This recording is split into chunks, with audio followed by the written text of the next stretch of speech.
Salut, c'est Version Française, votre magazine de la mode, de la déco, du design, de la culture, du chic, quoi, à la française. Et ceux qui en parlent le mieux, ce sont les étrangers, non? Natürlich.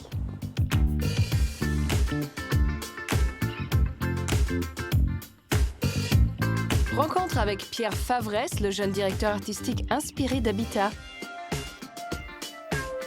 Repérage sur les planches de Deauville, sortez vos bottes et vos cirés.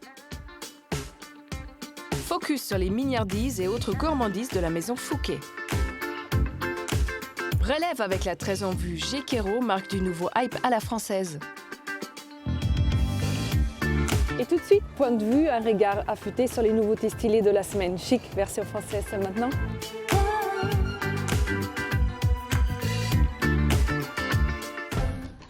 Raselini, c'est le nouveau concept store tropicool de la capitale, jolie alternative à la grisaille parisienne. Mais c'est avant tout deux globetrotters qui dénichent des trésors de qualité et d'esthétisme dans des pays où l'on rêve à aller se ressourcer. Une touche exotico-urbaine qui dépayse et colore le quotidien en attendant les prochaines vacances. L'ancienne usine Lu de Nantes Révy métamorphosée en un centre d'art atypique, le lieu unique. Paris réussi pour cette structure originale qui devient à la fois bistrot du coin et scène d'art contemporain. Tous à l'ouest donc pour profiter à fond de ce bouillon culturel au lieu unique producteur d'imaginaire. Trax, magazine Made in France, offre depuis presque 20 ans un contenu bouillonnant sur les musiques électroniques et les cultures qui l'entourent. Plan clubbing, interviews de grands DJ et petits nouveaux à suivre, tout en peps et en couleur. Trax, c'est la référence des oiseaux de nuit, des mélomanes passionnés et la nôtre aussi. On suit ses plans, en bref, en Trax sans jamais hésiter. On continue de se flatter les oreilles avec Eidel, jeune entreprise héritière du luxe à la française, et son casque VK1, symbole d'un savoir-faire méticuleux et bien de chez nous. Pas de compromis entre design et acoustique donc, le VK1 a déjà tout d'un iconique car ce sont des passionnés qui l'ont créé.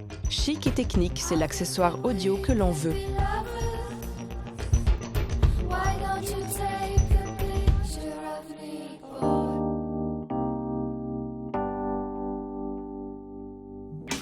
Pierre Favresse est le jeune designer arrivé à la direction artistique d'Habitat, marque déco Frenchy qui twiste nos intérieurs.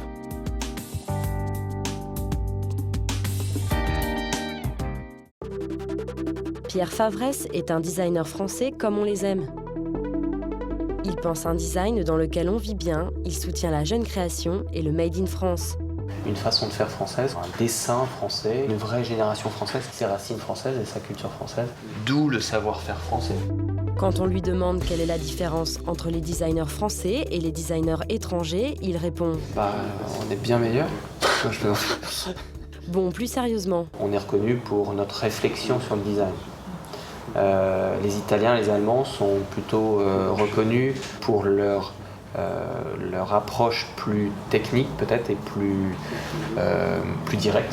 Directeur artistique chez Habitat depuis 4 ans et enseignant aux arts décoratifs de Paris, Pierre Favresse est un passionné. Il nous montre comment il conçoit son métier. Attention, ça promet, voyage dans le temps assuré. La table de demain ou la table d'après-demain. Chez Habitat, c'est plutôt la table d'aujourd'hui. Pour mieux comprendre Pierre et sa vision du design, direction les bancs de l'école. Là-bas, il apprend aux élèves que faire du design ne se limite pas à savoir dessiner, mais aussi à penser à l'utilité de l'objet et à la clientèle. La cible client, entre guillemets, est hyper importante parce que tu me dis 200 €, mais tu me donnes du cerisier, du Made in France, une super enceinte, parce que j'imagine que tu veux mettre une bonne enceinte dedans, du feutre, enfin que des matières de qualitatives, je pense que tu vas aller tirer vers un produit plus haut de gamme que 200 €. Et tout ce que Pierre enseigne, il le met en pratique. Chez Habitat, il est entouré d'une équipe de designers. Ensemble, ils travaillent en adéquation avec l'ADN de la maison. L'ADN de la maison, elle a été donnée par Sir Terence Conran en 1964. On a une ADN de simplicité et de sophistication en même temps. C'est-à-dire que les gens recherchent un côté assez naturel du bois et aussi un côté assez moderne.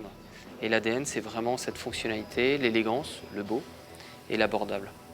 Un cahier des charges que Pierre donne aussi à des jeunes designers, collaborateurs comme Guillaume Delvigne. Ce qu'on a vraiment apprécié chez Habitat sur la proposition de Guillaume, c'est qu'il y a la table à rallonge, qui est un sujet qui n'est pas simple esthétiquement. Tout d'un coup, il y avait deux états.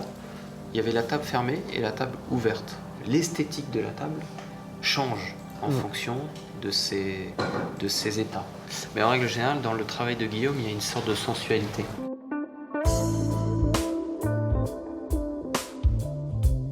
C'est aussi une partie de l'ADN qu'on souhaite remettre chez Habitat, une sorte de sensualité entre le produit, la matière et bien sûr la personne qui va l'employer. Autre collaborateur clé pour le designer, les artisans d'un savoir-faire français. Direction Limoges, ses rues pavées, ses maisons à colombages, son soleil et surtout sa porcelaine. Un trésor présent sur ces terres du Sud-Ouest depuis 1765. La réputation de Limoges vient essentiellement de deux choses. D'une part, le kaolin qui a été découvert dans les mines de Saint-Thierry-la-Perche à la fin du XVIIIe siècle, qui est donc l'ingrédient principal que la France cherchait à copier pour avoir une porcelaine dure et translucide. Et d'autre part, à l'eau excessivement pure de Limoges au cours du XVIIIe et XIXe siècle qui ont permis d'avoir une pâte très pure pour pouvoir faire de la belle porcelaine. Un savoir-faire entretenu par la famille Perguet. Le père et la fille, passionnés par le processus de création, comme Pierre. Donc ça, Ça, c'est 34 donc minutes. le coulage. On coule, on laisse 4 minutes, 4 minutes. on renverse. Voilà. Une fois que c'est renversé, on va laisser une bonne demi-heure pour que ça raffermisse. Ensuite, on va pratiquer la découpe pour pouvoir enlever ce couvercle-là. D'accord. Et ensuite, on va la laisser encore une bonne demi-heure comme ceci, avant de la démouler. Ça, tu as attendu entre les deux étapes à peu près 24-48 heures pour pouvoir la finir, puisqu'il faut que la pièce sèche. D'accord. Parce que si elle est trop humide, dès qu'on va la prendre dans les mains, on va la déformer. Ça a cuit toute une nuit, donc à 850-900 degrés, 12 heures. 12 heures. Et il faut attendre toute une journée que ça refroidisse pour pouvoir l'ouvrir le surlendemain. Donc typiquement, là, à la sortie de la première cuisson, du dégourdi, on prend les pièces une à une et on vient les faire sonner pour s'assurer si elles sont fendues ou si elles peuvent continuer le processus, être tamponnées, émaillées. Et là, on entend bien qu'elle est complètement fendue. C'est parfait. Je fais une tentative. Allez, vas-y. Fais ding dang dong. On voit bien qu'elle est fêlée, celle-là. Parce qu'il y a des qui, celle-là, elle n'est pas fêlée. Ah oui, On le tamponne, on l'émaille. d'accord. Ça va cuire toute une journée en montant par À nouveau. paliers progressifs jusqu'à 1400 degrés. Et ensuite, on a la pièce dont on va venir ensuite poncer le pied. Une journée avec Pierre Favresse entre savoir-faire de qualité et design français brillant.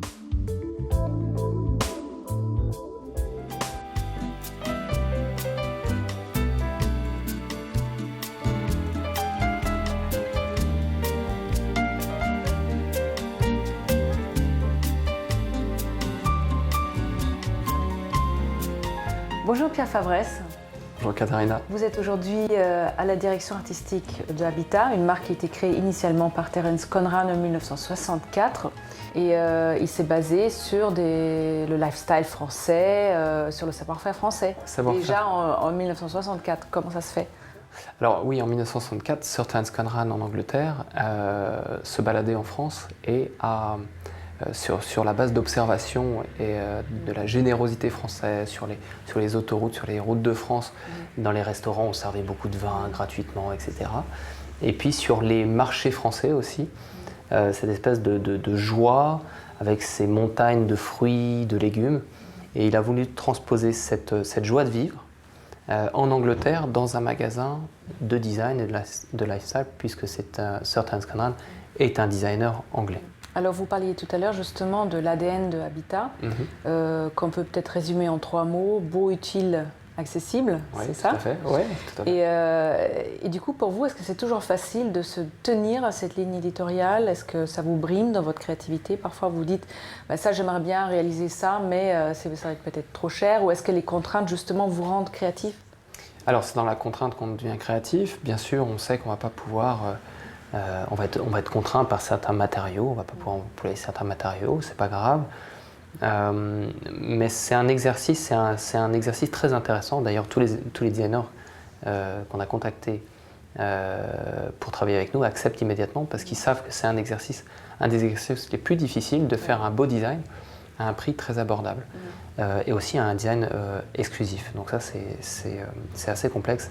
Après, il n'y a pas que le design qui intervient, il y a aussi tout le développement. Et ça, c'est très intéressant d'avoir les designers et les développeurs qui vont travailler main dans la main avec l'entreprise afin que le produit soit parfait.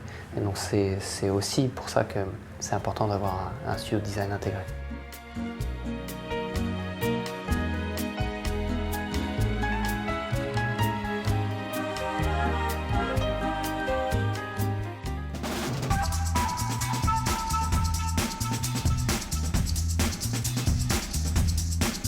Joyau de la côte normande, Deauville évoque l'élégance avec ses hôtels de luxe, son casino et ses planches mythiques. Mais au-delà de ces clichés de stars, la ville recèle aussi d'adresses inédites. On aime s'y promener sur les plages ou sillonner au cœur de la ville. Et à quelques rues d'ici, le Marilou, amarré entre Deauville et Trouville. Ce bateau vogue sur la Manche depuis plusieurs générations. Lydie, fille du pêcheur, a eu l'idée d'ouvrir cette poissonnerie qui est aussi un restaurant. Elle travaille en famille et propose les produits du jour, bonne humeur garantie. Le concept, en fait, c'est mes frères qui sont pêcheurs, donc on est direct du bateau. Ils font toute la nuit en mer, donc ils pêchent la sole, le turbo, tous les produits de saison. Donc je vends les produits de la pêche locale, direct, et ensuite j'ai des fournisseurs pour tout ce que nous on pêche pas ici. Donc langoustines vivantes, huîtres.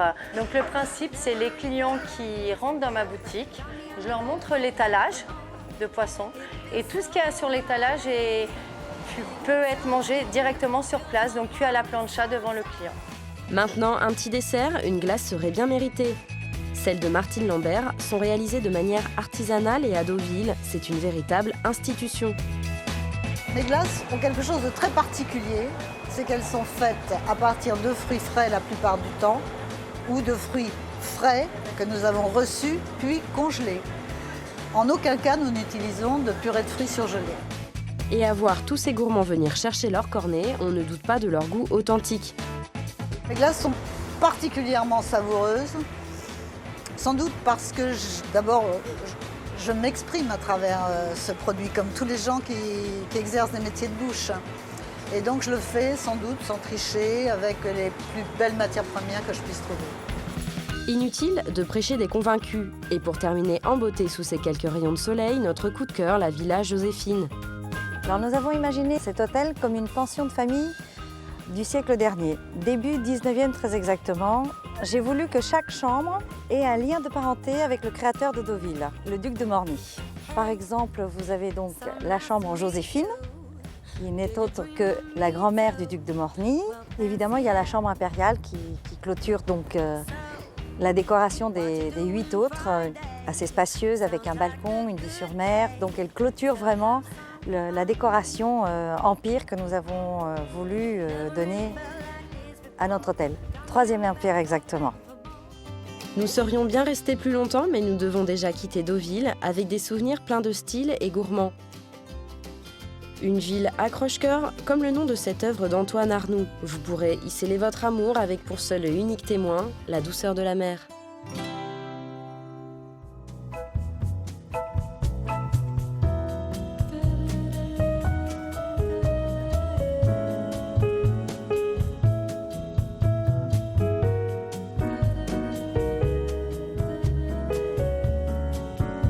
Comme vous avez dit, vous êtes chez Habitat depuis 4 ans.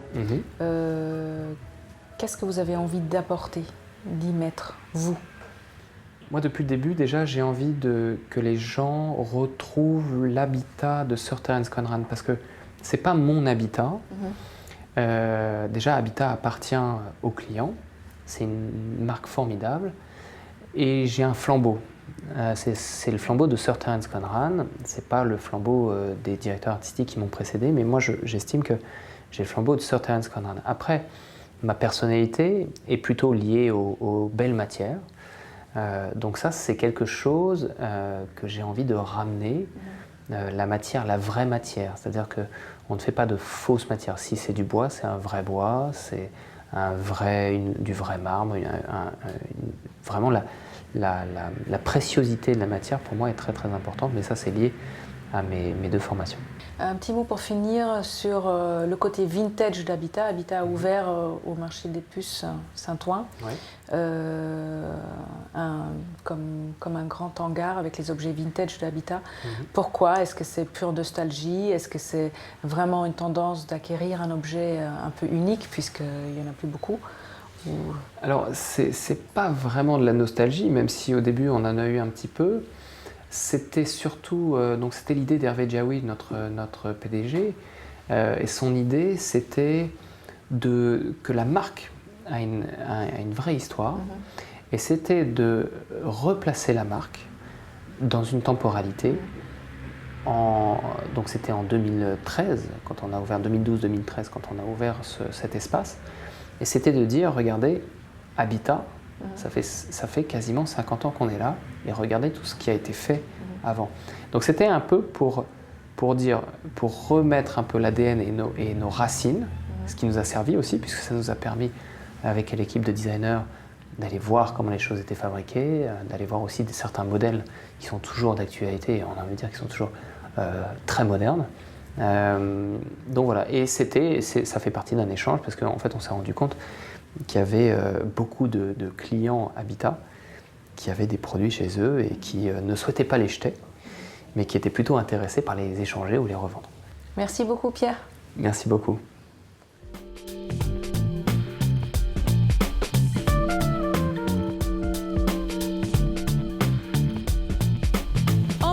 Tablette ou bonbon, noir, blanc ou au lait, le chocolat plaît à tout le monde. Focus sur la maison Fouquet, maître chocolatier depuis 1852.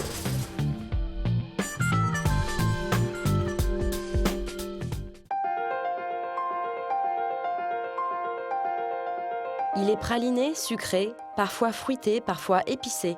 Le chocolat de chez Fouquet fait fondre les papilles des Français depuis 1852. La maison Fouquet, c'est une maison familiale à l'héritage cacaoté, créée par des amoureux du chocolat, appelés Monsieur et Madame Chambaud. Nous sommes, mon frère et moi-même, la 5e génération, et nos arrière-grands-parents avaient récupéré une petite boutique qui s'appelait Fouquet, celle-ci, celle où nous parlons. Et du coup, sans vouloir laisser le nom de famille, on a décidé de garder le nom. Aujourd'hui, leur descendance a repris les rênes de la maison. Je travaille avec mon frère Frédéric Chambaud. Nous gérons 2 boutiques parisiennes et un beau laboratoire de fabrication. Une 5e génération pour qui le chocolat Fouquet rime avec qualité, service, artisanat, savoir-faire, fabrication, bonne humeur et chocolat bien sûr. Fouquet, c'est du chocolat haut de gamme. La particularité de notre chocolat, c'est tout d'abord la qualité des matières premières, des amandes sélectionnées en Italie, des noisettes également du Piémont, la fève de chocolat bien sûr, un taux de chocolat très élevé, 72%, et puis notre savoir-faire, notre fabrication artisanale, tout est fait à la main, du début de la fabrication des amandes brutes jusqu'au chocolat fini, tout est artisanal et traditionnel. Mais ce qui plaît surtout à sa clientèle, c'est le côté Madeleine de Proust du chocolat. Ce que les gens cherchent, c'est l'authenticité. Il peut arriver que certains de nos clients viennent chez nous depuis aussi 3 à 4 générations. Ils aiment retrouver des produits de confiserie qu'on fabrique depuis des années. Ils aiment aussi retrouver certaines nouveautés. Nous gardons toujours ce côté classique quand même. C'est-à-dire que nous ferons un bon praliné à base de fruits secs, une bonne pâte d'amande. On n'ira pas rechercher des recettes très originales. Le bon et le classique, l'authenticité.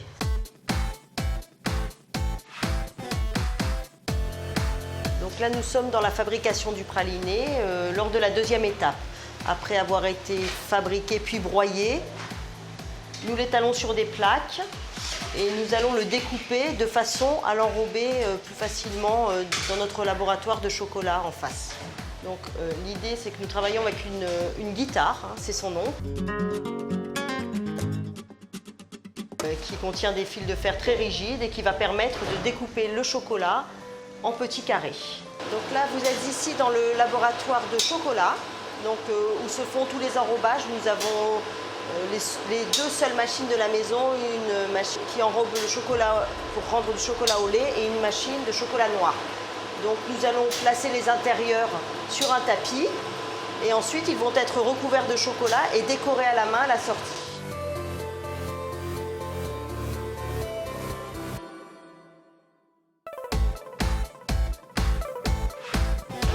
nous avons assisté à un marquage de praliné à la fourchette. Et là, je vais vous montrer notre ganache chocolat au lait. Donc c'est un marquage un peu particulier au beurre de cacao. Donc c'est un texte qui est marqué à la sortie de l'enrobeuse.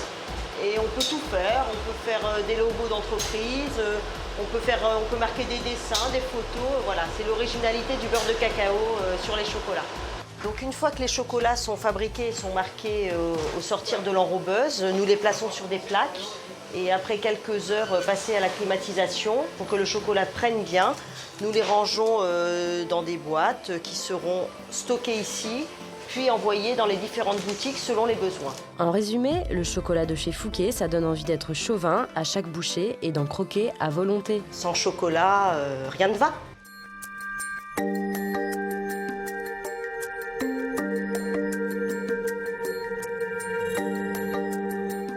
La relève, c'est notre rubrique qui déniche pour vous les créateurs de demain, jeunes modeux, designers ou gastronomes. Découvrez ces talents en devenir.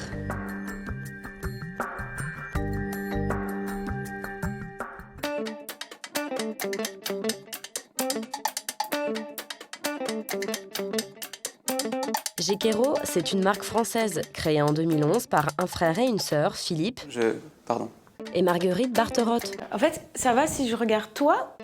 Gekero, c'est un coup de pinceau, beaucoup de spontanéité et surtout une histoire de famille. On est une fratrie de 7 enfants. Ma grand-mère et ses sœurs, ma mère, sa mère, mon père, mon frère. Le premier t-shirt Gekero est né au pays du string et du carnaval. La naissance de Gekero, c'est une idée vraiment de mon frère. Gekero démarre pour moi dans mon histoire au Brésil.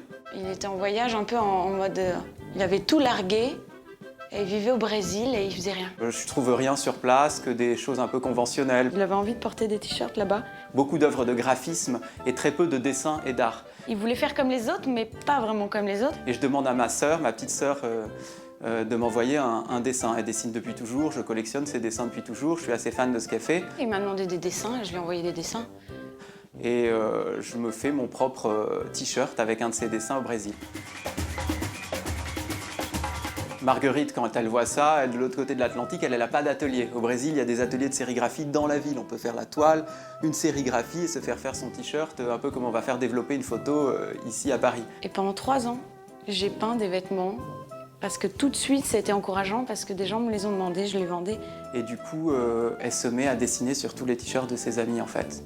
Donc elle va acheter des t-shirts dans le commerce et elle dessine comme ça, à la demande de ses amis, des t-shirts. Elle fait ça de manière artisanale. Et pourquoi Gekero? Gekero, pourquoi? Ça, Marguerite te l'expliquera. Alors Gekero, c'est Gisèle Kérosène, le vrai nom.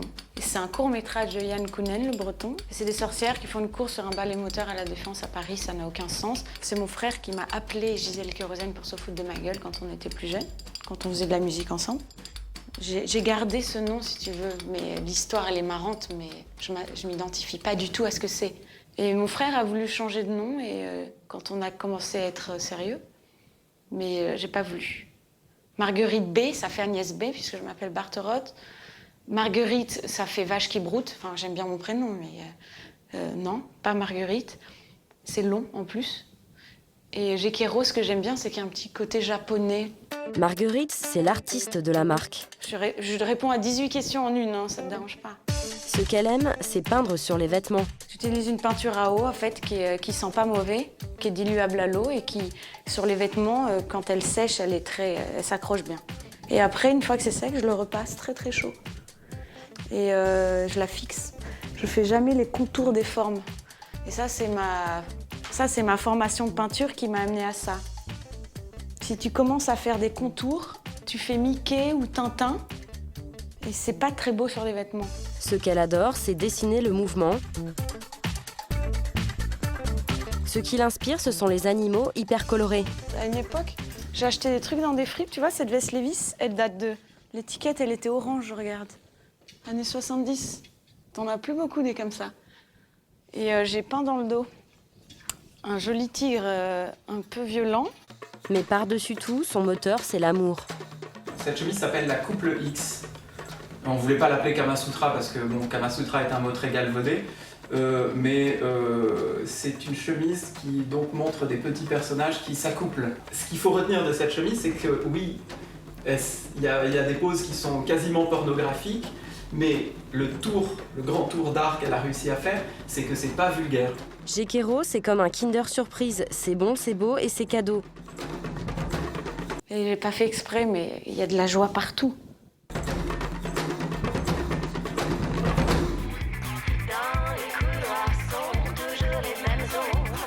Version française est déjà finie, alors soyez chic toujours et retrouvez-nous la semaine prochaine. Bye.